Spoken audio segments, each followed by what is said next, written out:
Kahanga-hanga ang tuluyang pagtanggap ni Bunso Migs Malino, ano ito ating alamin.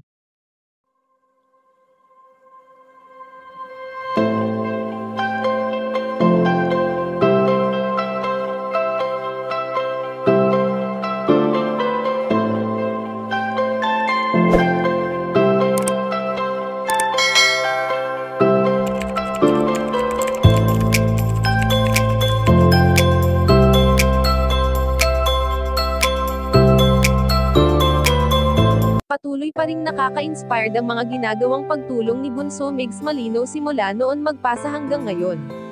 Sa kabila ng mabigat na pinagdaanan ng binata at ito nga ay ang araw kung kailan siya iniwan ng kanyang kapareha, at ngayon nga ay heto pa rin siya at ipinagpapatuloy ang mga bagay na noon ay kasama niya pa ang yumaong si Cutie Mahal.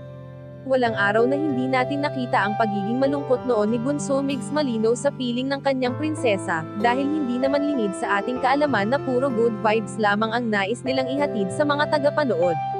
Kung matatandaan nga ay maraming taga-suporta ang nagiging stress reliever ang mga videos na kanilang ina-upload noon, at hanggang ngayon nga ay binabalik-balikan pa rin ito ng ilang taga-subaybay, dahil sa nakakatuwang bagay nga ang ibinabahagi nila sa mga tagapanood.